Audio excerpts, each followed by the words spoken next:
तेलंगाना जागृति youth federation के रियासती और जिले कायदीन को तकर्रुनामे सदर तेलंगाना जागृति कल्वकुंटला कविता ने बंजारा हिल्स में वाक़े जागृति दफ्तर में हवाले किए। इस मौके पर कल्वकुंटला कविता ने खिताब करते हुए कहा कि समाज में तब्दीली सिर्फ नौजवानों के जरिए ही मुमकिन है।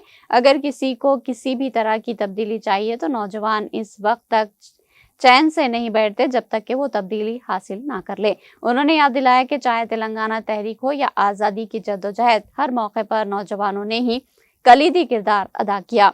कल्वकुंटला कविता ने कहा कि तेलंगाना में एक बेहतर समाज के क़याम के लिए हम मुसलसल कोशिश कर रहे हैं और इस जद्दोजहद में नौजवानों का किरदार निहायत ही अहम है। आखिर में कल्वकुंटला कविता ने नई जिम्मेदारियां संभालने वाले कायदीन को नसीहत की और कहा कि वो अपनी कारकर्दगी से अच्छा नाम पैदा करे और तंजीम की साख को मजीद मजबूत बनाए।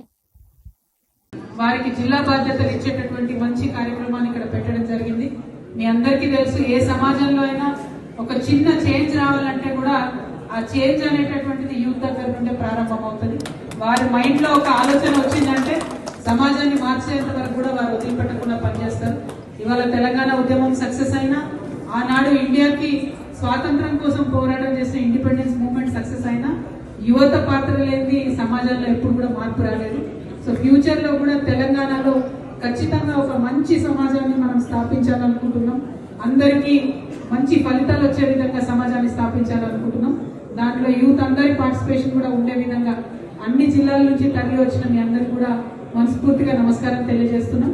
మరి ఇచ్చినటువంటి బాధ్యతని కష్టపడి చక్కగా పనిచేయాలని, జాగృతి సంస్థకు తెలంగాణ రాష్ట్రానికి మంచి పేరు తెచ్చే విధంగా పనిచేయాలని కూడా మీ అందరినీ రిక్వెస్ట్ చేస్తున్నాం। Thank you. జై తెలంగాణ।